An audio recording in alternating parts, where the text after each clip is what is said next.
Hello friends, आप सभी का स्वागत है ब्रजेश स्टडी यूट्यूब चैनल में।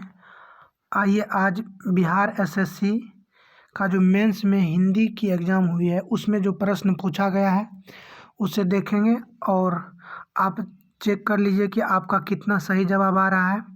चलिए प्रारंभ करते हैं कि फर्स्ट क्वेश्चन था कि सूर्योदय का संधि विच्छेद क्या होता है। तो फ्रेंड्स, सूर्योदय का संधि विच्छेद होता है सूर्य प्लस उदय। तो इसका सही जवाब हो जाएगा सूर्य प्लस उदय।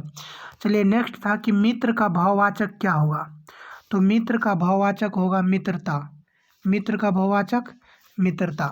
चलिए नेक्स्ट देखते हैं कि कमल का पर्यायवाची क्या होता है। तो फ्रेंड्स, कमल का पर्यायवाची होता है पंकज, जलज, सरोज, नीरज, कज। पंकज, जलज, सरोज, नीरज और कज, ये सभी कमल का पर्यायवाची होता है। चलिए नेक्स्ट देखते हैं कि जो सब कुछ जानता हो इसके लिए एक शब्द क्या है। तो फ्रेंड्स, जो सब कुछ जानता हो इसके लिए एक शब्द है सर्वज्ञ या ज्ञाता। सर्वज्ञ या ज्ञाता, दोनों में से जो आपका ऑप्शन में होगा वो सही जवाब होगा, सर्वज्ञ या ज्ञाता। चलिए नेक्स्ट पूछा गया था कि अनुचित का विलोम क्या होगा। तो फ्रेंड्स, अनुचित का विलोम होता है उचित। अनुचित का विलोम उचित। अगला था कौन हमेशा बहुवचन होता है। तो फ्रेंड्स, ये बाल जो है, बाल हमेशा बहुवचन के रूप में ही प्रयुक्त होता है।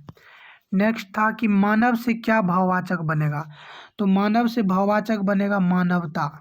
मानवता। और ये प्रश्न बिहार एसआई के मेंस में भी पूछा गया था। तो मानव से जो भाववाचक बनेगा मानवता।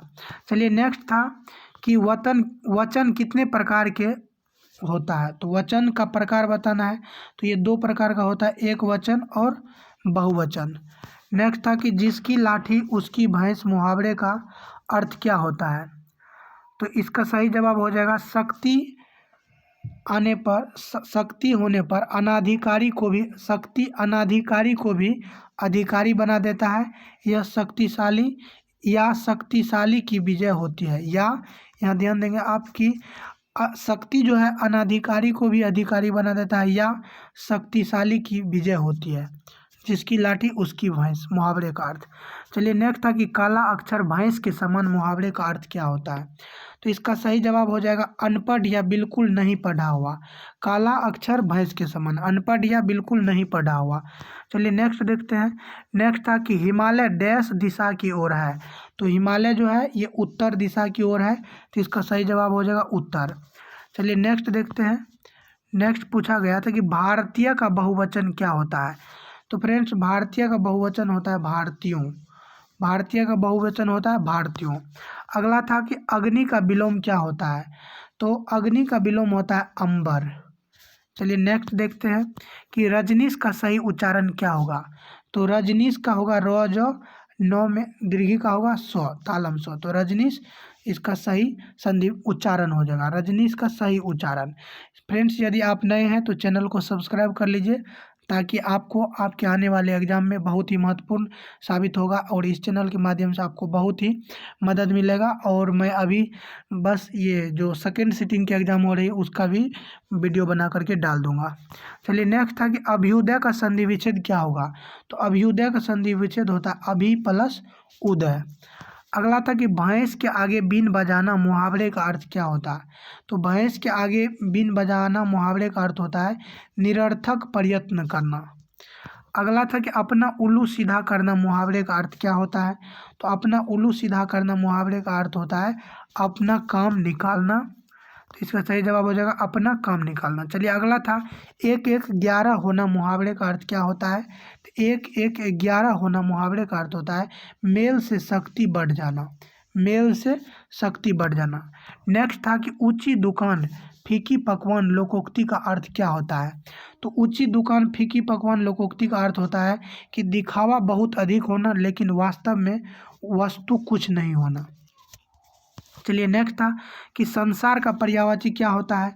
तो संसार का पर्यायवाची होता है जगत, विश्व, लोक, दुनिया या जग। तो संसार का पर्यायवाची ये सभी है जग, विश्व, जगत, लोक या दुनिया। चलिए नेक्स्ट था कि छात्र का तत्सम क्या होगा। तो फ्रेंड्स छात्र जो है ये स्वयं भी एक तत्सम शब्द है। इसका सही जवाब विद्यार्थी भी हो सकता है। यदि छात्र नहीं था तो विद्यार्थी इसका सही जवाब होगा छात्र, क्योंकि स्वयं ही तत्सम शब्द है। चलिए नेक्स्ट था कि वचन कितने प्रकार का होता है। तो फ्रेंड्स ये क्वेश्चन एक बार और आया है। तो वचन जो है ये दो प्रकार का होता है, एक वचन और बहुवचन। अगला था कि किसी व्यक्ति या वस्तु या स्थान के नाम को क्या कहते हैं। तो इसे क्या कहते हैं, संज्ञा कहते हैं। किसी व्यक्ति वस्तु या स्थान के नाम को संज्ञा कहते हैं। चलिए नेक्स्ट था कि कश्मीर से कन्याकुमारी डैश भारत एक है। तो कश्मीर से कन्याकुमारी यहाँ डैश के बदले हो जाएगा तक। कश्मीर से कन्याकुमारी तक भारत एक है। चलिए नेक्स्ट था कि सावधानी डैश चाहिए। तो सावधानी क्या करना चाहिए, बरतना चाहिए। तो सावधानी बरतनी चाहिए। चलिए नेक्स्ट था कश्मीर प्राकृतिक डैश जगह है। तो कश्मीर जो है प्राकृतिक रूप से सौंदर्य जगह है। तो यहाँ सही जवाब हो जाएगा सौंदर्य। चलिए नेक्स्ट था कि मसूरी डैश मनाली पर्वतीय नगर है। तो मसूरी और यहाँ डैश के बदले हो जाएगा और। मसूरी और मनाली जो है एक पर्वतीय नगर है। चलिए नेक्स्ट था कि 3-5 करना मुहावरे का अर्थ क्या होता है। 3-5 करना मुहावरे का अर्थ होता है चालाकी की बातें करना, चालाकी की बातें करना। अगला था कि क्रिया विशेषण किसकी विशेषता बताता है। तो फ्रेंड्स ये क्रिया विशेषण जो है ये क्रिया की विशेषता बतलाता है। तो इसका सही जवाब हो जाएगा क्रिया। चलिए नेक्स्ट देखते हैं कि हिमालय का संधि विच्छेद क्या होगा।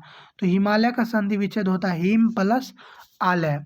चलिए नेक्स्ट है कि इति प्लस आदि बराबर क्या होगा। तो इति प्लस आदि बराबर होगा इत्यादि। चलिए नेक्स्ट देखते हैं कि कली का बहुवचन क्या होगा। तो कली का जो बहुवचन होगा ये होगा कलियाँ। कली का बहुवचन कलियाँ। नेक्स्ट था कि सामने से डैश आ रहे हैं। तो फ्रेंड्स इसका सही जवाब हो जाएगा सामने से पिताजी आ रहे हैं। अगला था कि बच्चा रो रहा है का बहुवचन क्या होगा। तो बच्चे रो रहे हैं। बच्चा रो रहा है का बहुवचन बच्चे रो रहे हैं। नेक्स्ट है कि कौन सुमेलित नहीं है। तो फ्रेंड्स यहाँ आपको 4 ऑप्शन दिया हुआ था जिसमें से 3 ऑप्शन आ पाया है। तो अनेक, अनेकों, बच्चा, बच्चे, घोड़ा, घोड़े। तो ये जो है यानी बी और सी जो है ये सही है। बच्चा का बहुवचन बच्चे, घोड़ा का घोड़े, अनेक स्वयं में बहुवचन है, इसका बहुवचन नहीं होता। तो इसीलिए इसका सही जवाब हो जाएगा ऑप्शन ये गलत है। चलिए नेक्स्ट हो जाएगा वानर का तद्भव रूप क्या होता है। तो वानर का जो तद्भव रूप होता है ये होता है बंदर। नेक्स्ट था कि आंसू का बहुवचन क्या होगा। तो फ्रेंड्स आंसू हमेशा बहुवचन में ही प्रयोग होता है। आंसू और बाल और अनेक ये सभी क्या होता है हमेशा बहुवचन में ही प्रयोग किया जाता है। नेक्स्ट था कि बाढ़ आने से सब कुछ डैश गया। तो बाढ़ आने के कारण सब कुछ क्या हो गया, बह गया। नेक्स्ट था कि मृत्यु का पर्यायवाची क्या होगा। तो मृत्यु का पर्यायवाची होता है देहांत, मौत, अंत, स्वर्गवास, निधन, देहावासन, पंचतत्व, इंतकाल, काशीवास, गंगालाभ, निर्वाण और मरण। ये सभी मृत्यु का पर्यायवाची होता है। और आपको वहाँ ऑप्शन में जो होगा आप वहाँ देख लीजिएगा कि आप क्या मारे हैं।